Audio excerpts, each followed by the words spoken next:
You're listening to the Snob OS podcast, the podcast for Apple snobs.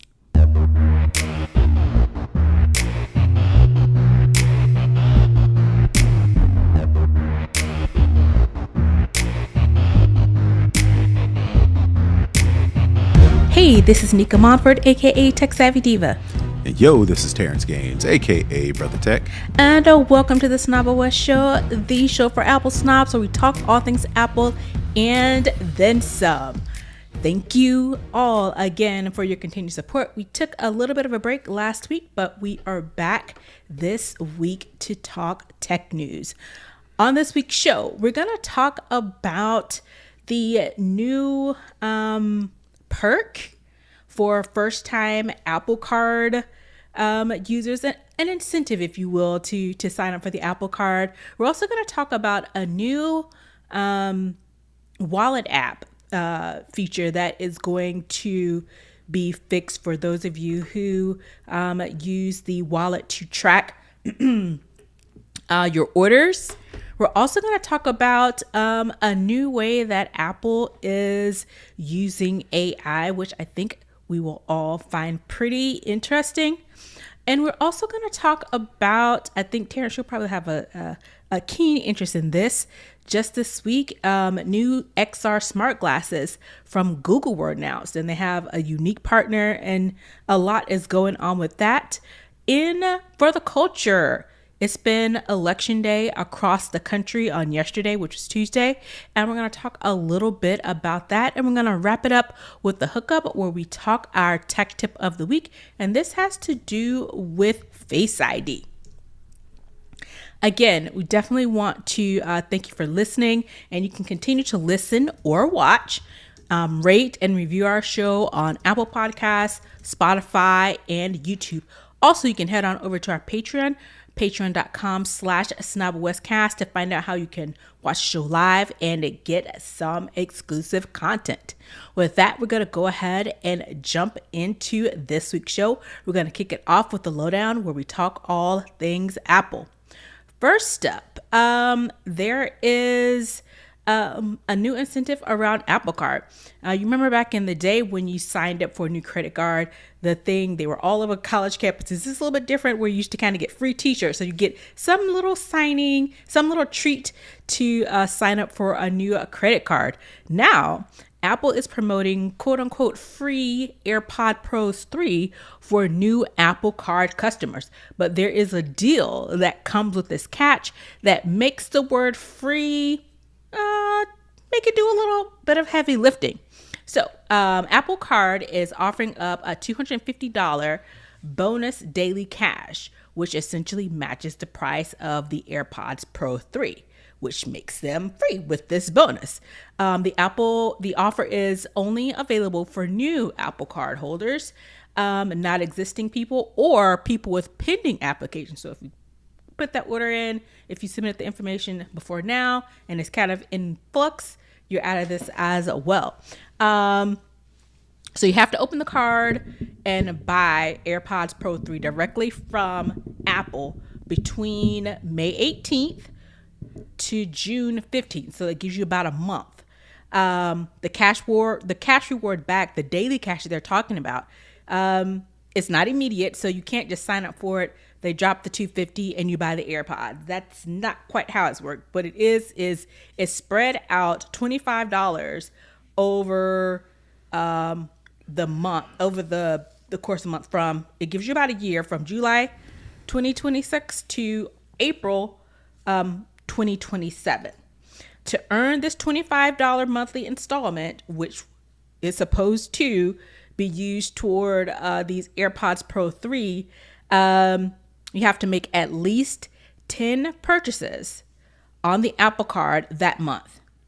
And the purchase of the AirPod itself doesn't count towards that 10 monthly transaction. And also in the article, another article that I read about this, it said that, you know how you can do in-app purchases?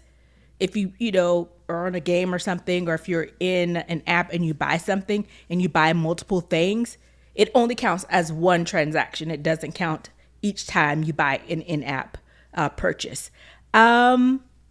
So they're selling this as free AirPods Pro, but this really isn't free AirPods Pro. It's just it's the cumulative daily cash back that equals the amount Right. of the AirPods Pro. Right. So you got to buy them up front.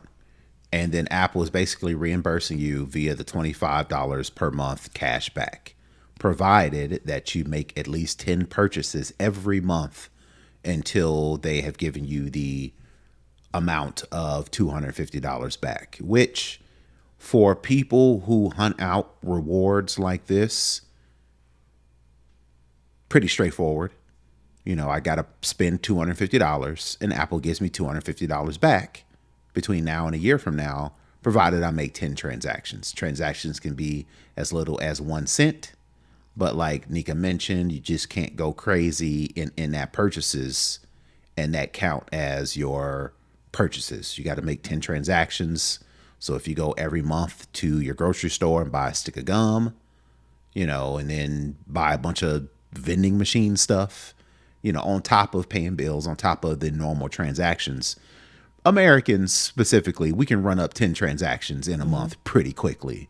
Now, of course, what Apple is banking on is that you will spend crazy and then owe them more money than just, you know, making small little 10 transactions per month just to meet the $250 quota, which most Americans will do.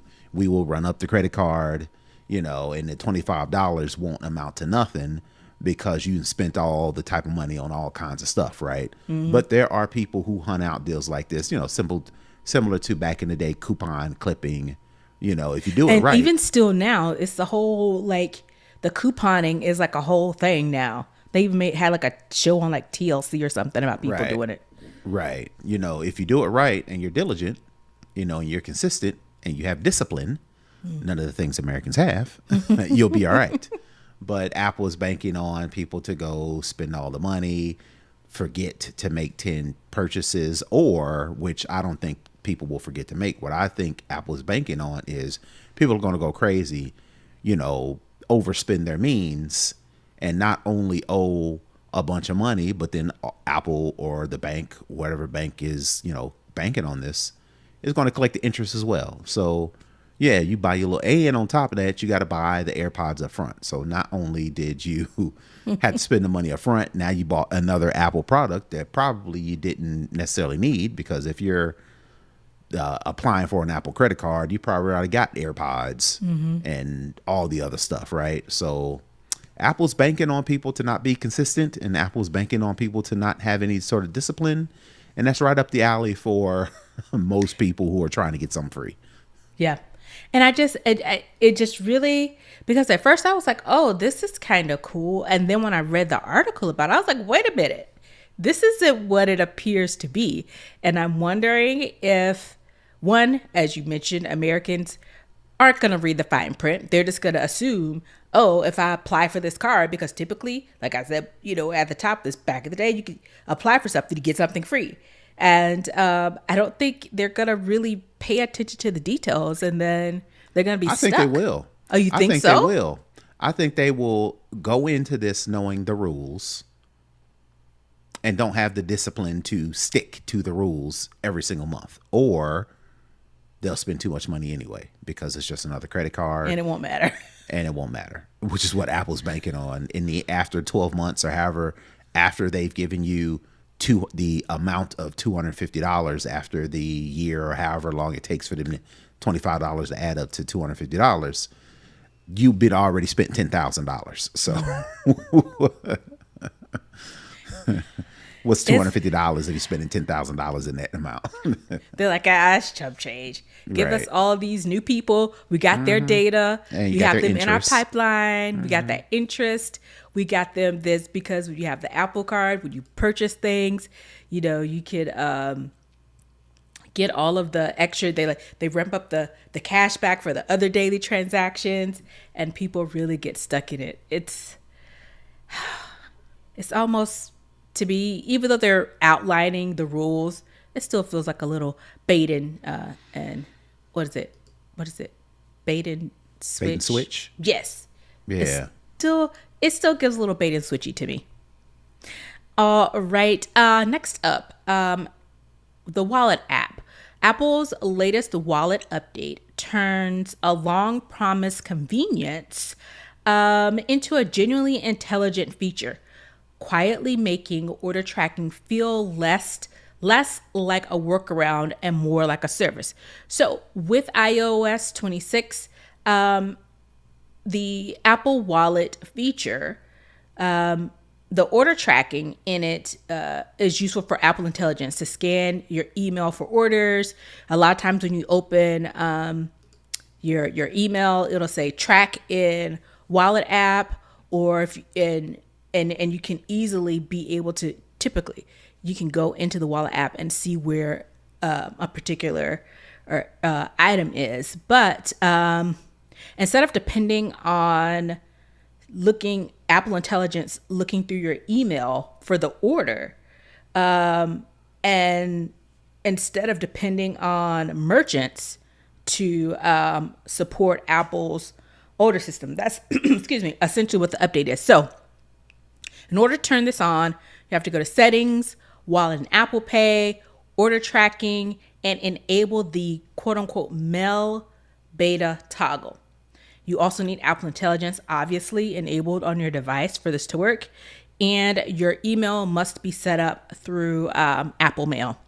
When you receive an order email, say you go and buy something, you get the email basically saying, confirming your order. You tap the track button at the top of the email, and you approve the prompt if one appears. So after you set all this up, the Wallet app automatically imports order emails and tracks them for you.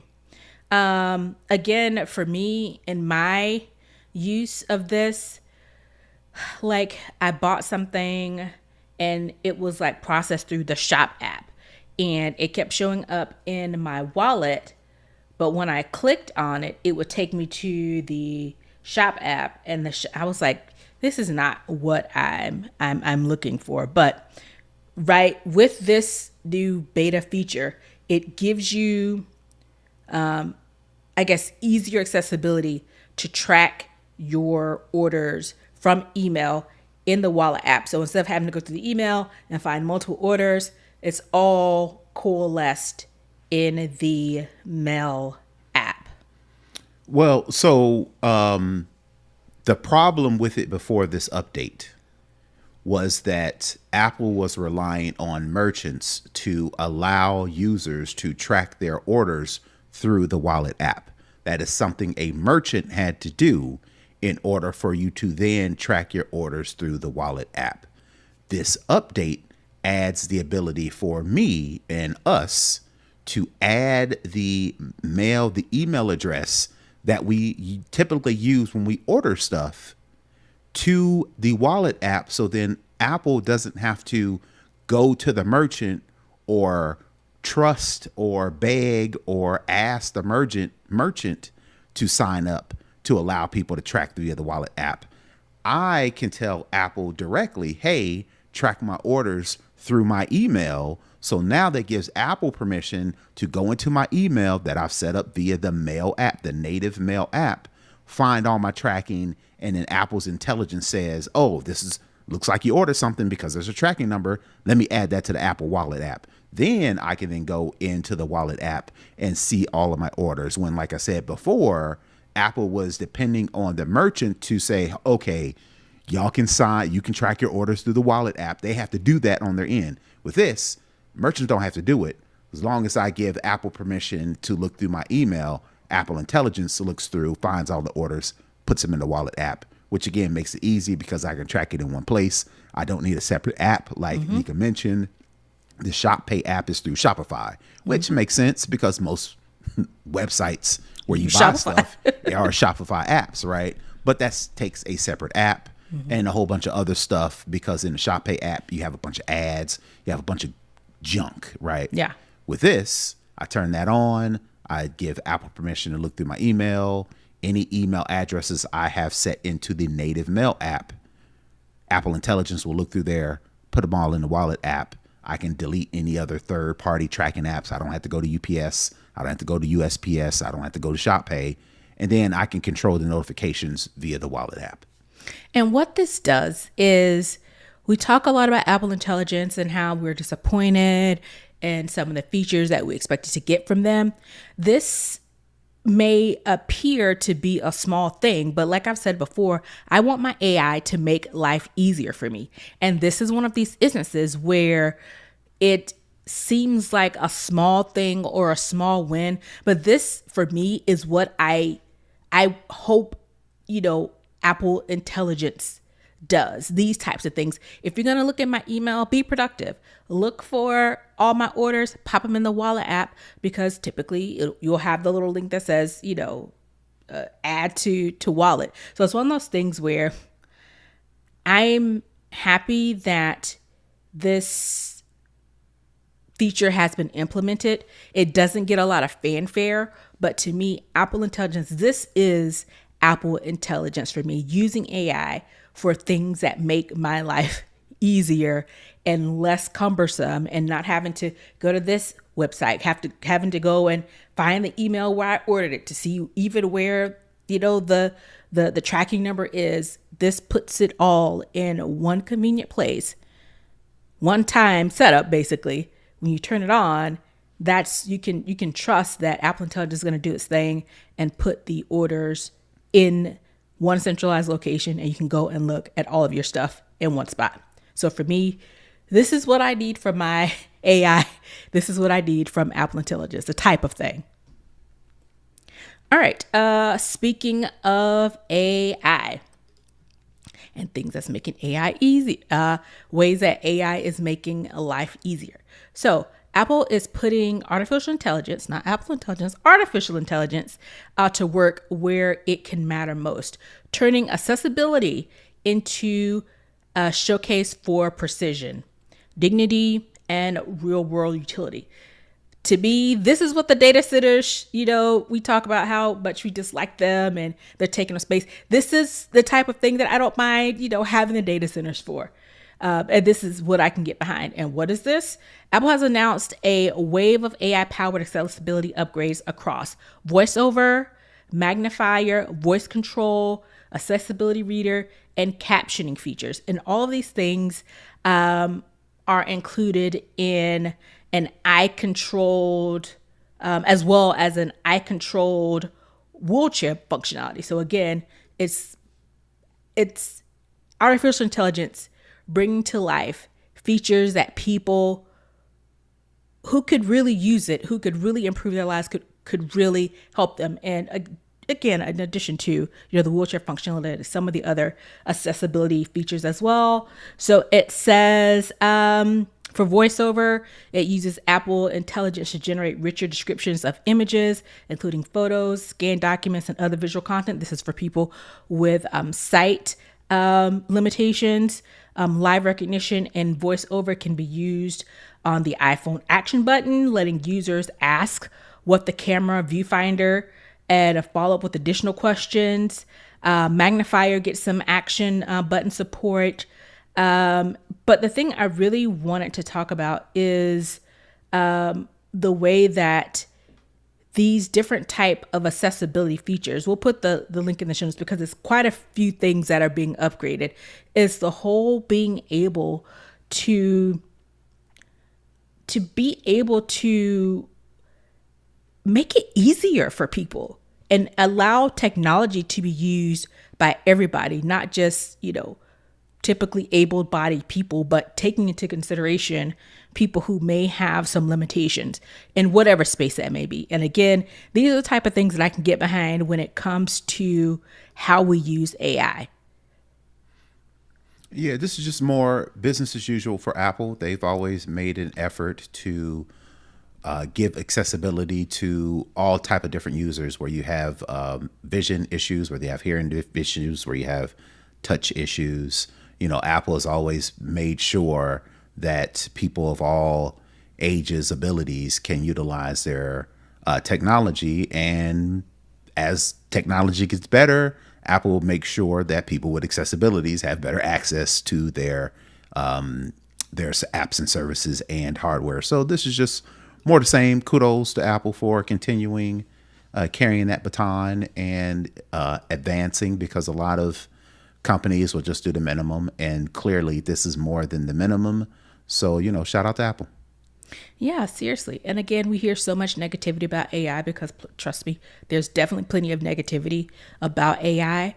But I wish these types of things, the things with the wallet feature, these accessibility features, these are the type of things that I think people need to be aware of what AI can do, not just the slop that we see of images and videos, but there are actually things that can be done with AI, positive, that are having a huge impact on people and the way they live and the way they navigate. So again, like you said, kudos to them for keeping that at the forefront and taking decisive action to ensure that they, are keeping everybody in mind when they are developing these features, creating these apps, and ways that they are using not only Apple Intelligence, but artificial intelligence in general. So keep up the good work. Let's do some more of these things. All right, that's going to wrap it up for the lowdown. Let's head on into Second String, where we talk other tech. All right, this week is a Google's I/O conference, which is their equivalent to Apple's WWDC. And they're making a bit of noise coming out of the gate. So Google is trying to make smart glasses feel less like a gadget or a niche kind of product, and more like a natural extension of everyday life, with, of course, AI doing a lot of the heavy lifting behind it. And they're doing this in the form of new XR smart glasses. And this is a partnership between Google, Warby Parker, and Samsung. So the upcoming Android XR smart glasses are part of a broader push to bring Gemini into lightweight wearables, not just headsets. So the first wave of glasses, as I mentioned, are being developed in conjunction with Warby Parker and Gentle Monster. Warby Parker is more known to me than the other brand. Again, those people are providing the glasses. Google is providing the AI portion of this, and Samsung is handling the XR platform.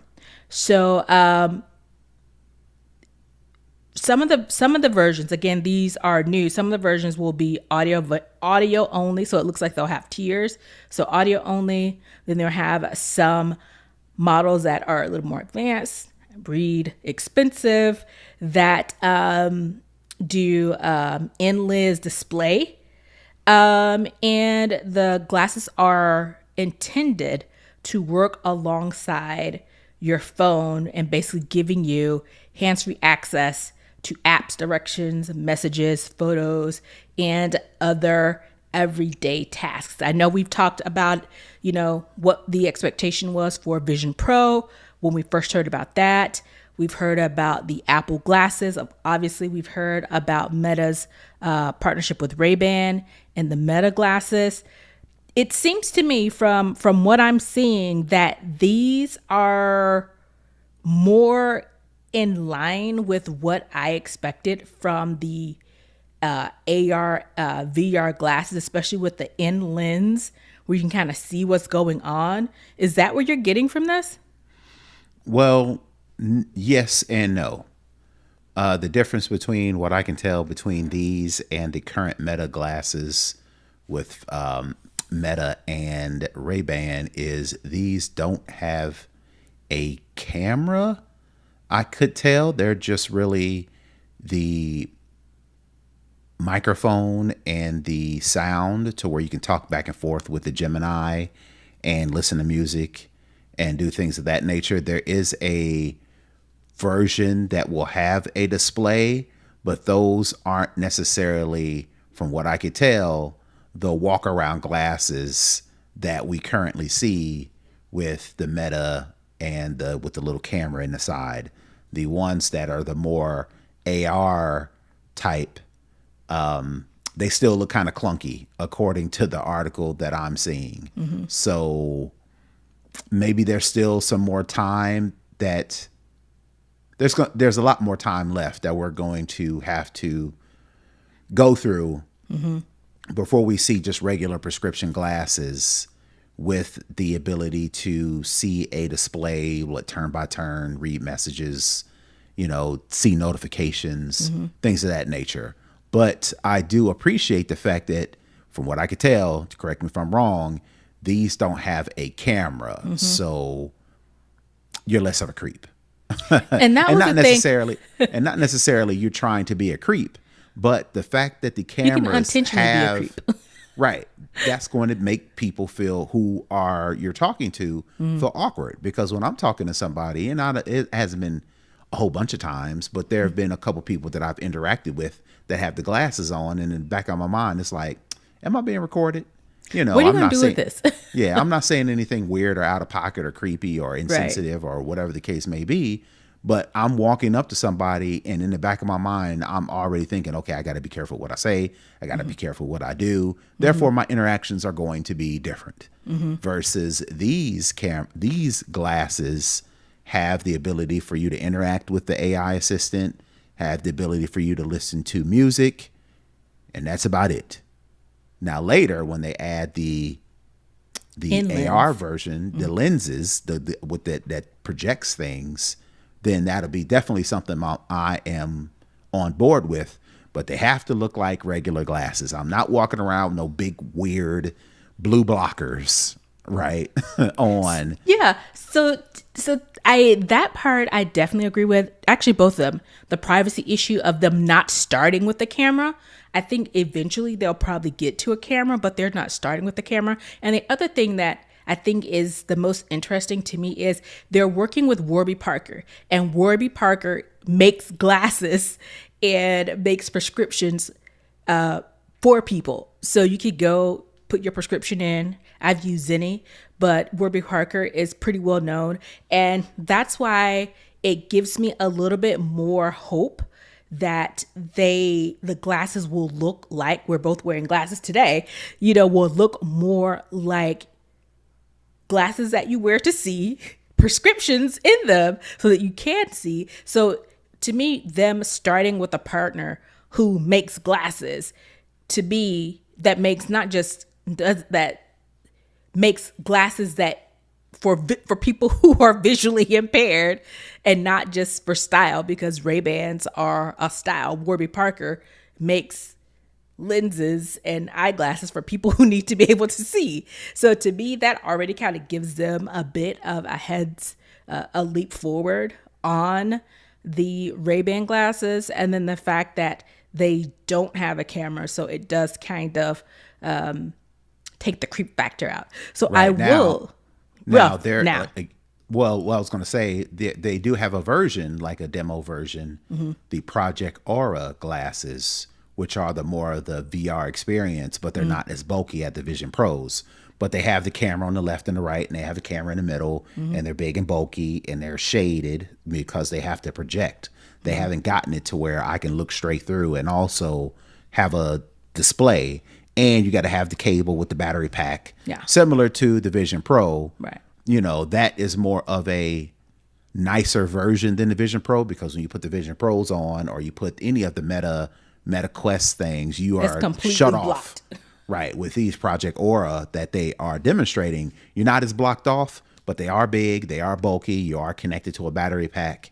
And I don't believe those are what people are going to be using or what they envisioned when you're just walking around with regular prescription glasses. And if I got to be attached to all that and have all the cameras with the Vision Pro. pass. I don't want it.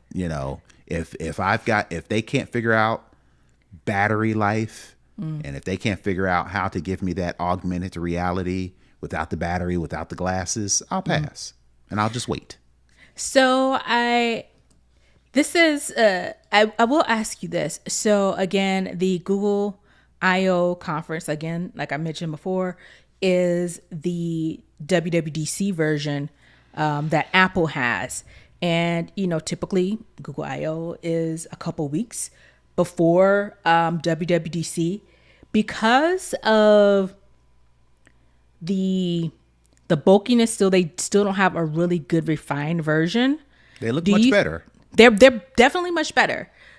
Do you think this was their opportunity kind of leapfrog Apple in anticipation that they may announce something like this at WWDC, or do you think this is already kind of on their project roadmap? Once Apple announced the Vision Pro, they figured out, they took the feedback that everybody was up, critiques and feedback that people have for the Vision Pro, and they decided to one-up them with a lighter version that looks somewhat like sunglasses that doesn't shut you off from the entire world, similar to a for real pair of VR headsets. That's all this was. I don't believe that Google was like, ooh, Apple's going to announce something, so let's get ahead of them on this thing particular. I think they went back in the past and said, oh, Apple did the Vision Pro. We can do a little bit better than that. Interesting. It'll be interesting to see how this plays out, because again, I think what they're doing and what they presented is more, to me, in line with when I think, of these glasses, of what to expect. Even though there's definitely still work to be done, the approach so far, especially the partnership with the eyeglasses makers, I think they are moving in a more positive direction. The only thing is, I would say I would like to try them, but again, this is Android, so yeah, it works. And as I mentioned, it works in conjunction with an Android phone, so I'm out of that. But if anybody is trying that out, definitely let us know how that looks or how that works. And if you're at I/O and you got to play around with them, definitely hit us up on the socials, because I'm definitely interested to see what the I guess the baseline is for these glasses and what the expectation is.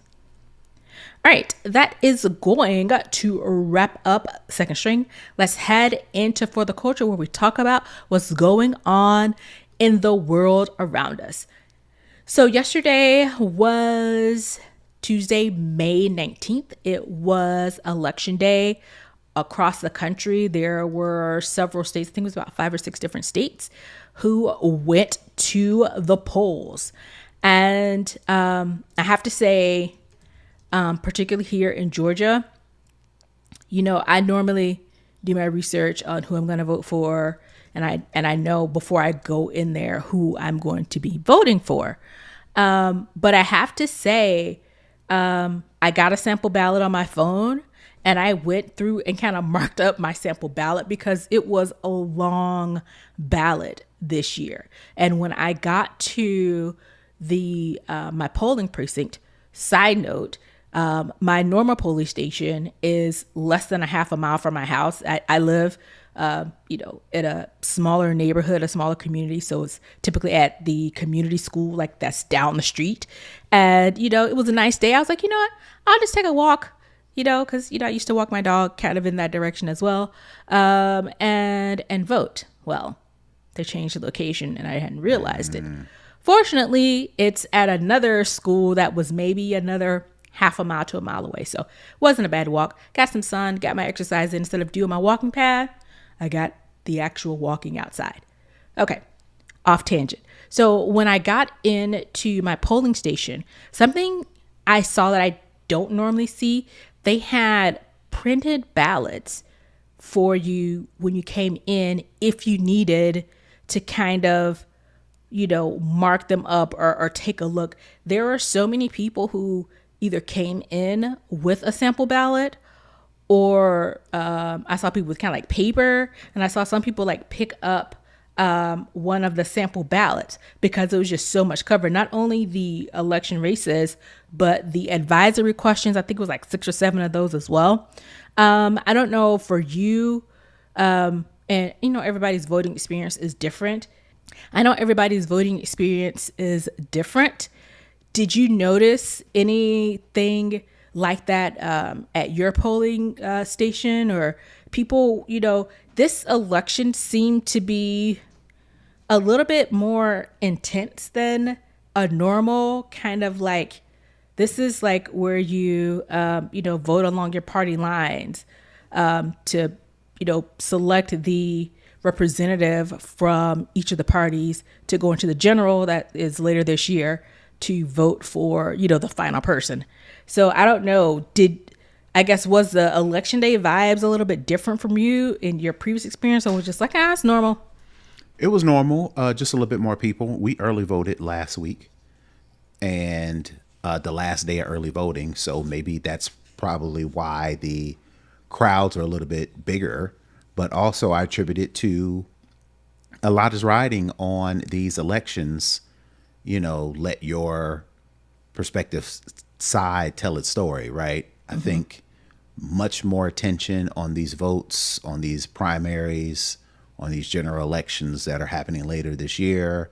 They could mean a lot based on what this current administration is doing, based on all the different things that's happening in this administration, in this economy. So a lot of people really want to make sure that their voice and their voice is heard and their vote is counted. So I attribute the longer lines, even in early voting, to people want to make sure their vote is counted.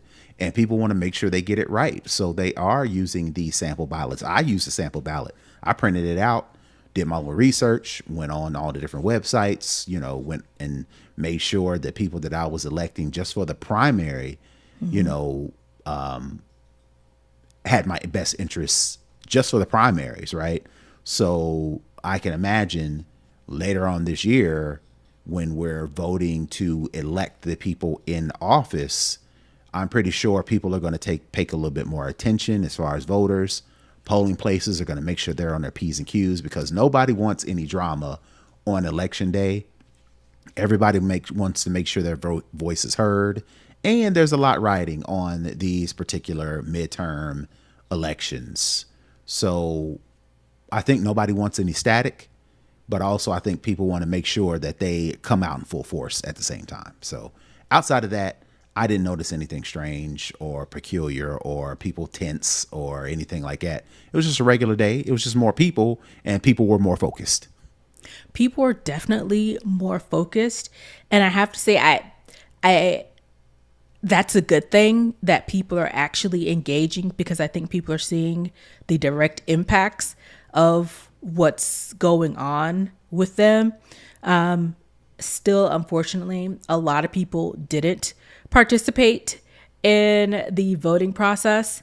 And but that's always always with primaries. That's always low. That's always, and the thing is, that's the thing that really kind of annoys me the most about it. Especially, we're two Black people in the Deep South, and we've seen what has been going on with voting rights. We've seen what they did with the Voting Rights Act. We've seen, all the laws they've tried to put in place to kind of hinder people from voting. And, people still aren't showing up, which is unfortunate. But I do have to say, I don't remember a time that I don't know, maybe it's just me. It seemed like it was so much more on the ballots than in previous years. Maybe it just seems that way, but it seemed like the ballot was not only the number of candidates for each of the different positions, but that's to be expected because, we're at a midterm and typically on the off presidential cycle, that's more things that are kind of local to you and where you live. So like commissioners, your state and house representatives, your attorney generals, those types of things. So maybe that's what it is because it is the midterms and it's like not a quote unquote major election cycle, but it just seemed like a lot was on the ballot. I mean, it was like, I think 7 here in Georgia, like 7 different like advisory questions. I was just like, this is a lot. Well, maybe it differed from county to county because we only had like 4 or 5. And it wasn't complex questions, to where you're like, all right, what does this really mean? Mm-hmm. What are you really telling me? It was just like straight up, do you want this or do you want that? are you in favor for this or are you in favor of that? Do you want them to do this or you want that? So it was pretty, to me, pretty simple. I just believe that people are paying more attention than they have in the past because things are so tense, nowadays. And I think that's what's attributing to people's like, all right, what's really going on? When I think in a normal election cycle, it'd be the same. I just think people are being a little bit more focused and they're paying a little bit more attention. So it seems like more. Maybe. Because I know I was like, when I looked at the bill, I was like, why is it so many questions? And again, the questions were very straightforward. There wasn't, any of that. Typically, like, used to be the questions were like 4 or 5 lines long. And it was like, what the world is this? But I was just, the quantity of the questions over the quality is what was glaring as well. But if anything, I hope that once we get to the general election, now that it's, I guess, fewer people who are running, people will be able, these candidates will be more visible outside of like the flyers in the mail and the robocalls, but, be able to get their message out and reach more people and really encourage them to show up to vote because, we really need people to show up in these spaces where it really is affecting our everyday lives. So I hope, with these, I guess these are considered primaries, people will say, okay, well, you guys kind of did the heavy lifting to narrow it down to one. I'll show up in the general and be more prepared. So I just hope that people actually do get out and vote, because for some of us, they are really literally trying to take away that right to vote. So I hope people exercise their constitutional right to get out there and have a choice and be an active participant in the city, state, country that we live in. Because again, things are looking pretty sus. So people hopefully will show up and make their voices heard. All right, that is going to wrap it up in For the Culture. Let's head over to the hookup for our tech tip of the week. Yep, and this week, just showing you how to lock individual apps with Face ID. I think in recent OS updates, Apple has made it easier to safeguard your content a little bit more. So this hookup is how you can lock individual apps with Face ID, even if your phone is unlocked. For example, if me and Nica are talking and I want to show her something on my phone and I hand her my phone, if she's one of those people that likes to kind of go off the course, peruse and click and swipe on other things, you can use this feature to actually lock down apps like a banking app, or like your messages app, or like your photos app with Face ID, to where no matter how you, even if the phone's unlocked, you still have to use Face ID to access those apps. And basically how you do it is you find the app that you want to lock with Face ID, you long press on the app icon, the sub message or sub menu will pop up, you click or tap require Face ID, and then that's it. Every time you go into that app, it'll automatically ask for your Face ID. Again, the prerequisite, the feature is even if the phone's already unlocked, right? Personally, I would prefer the option to Face ID or a separate passcode, similar to how the Notes app, you can go into the Notes app and lock a specific note, either with Face ID, or they give you the option to add a passcode that's separate from the device passcode. I want them to go a little bit deeper to where I need a passcode to unlock specific apps, but this is a reasonable facsimile that I think people need to know about. So that is my hookup for the week. Perfect. Definitely keep that in mind. And with that, that's going to wrap up this week's show. We definitely want to thank you again for tuning in. Brother Tech, where can the people find you? Sure, you can find me all over the internet at Brother Tech. That's BROTHATECH. And you can find me at Tech Savvy Diva everywhere as well. Even more now on Threads, because I'm thinking I'm liking Threads a lot more. Also, you can find our show at Snub Westcast on all of the socials as well. In addition, you can head on over to our website, snubwestcast.com, to get all the details on how to connect, how to comment, how to share, and how to support the show. And with that, we'll see you next week. Peace. Bye, everybody.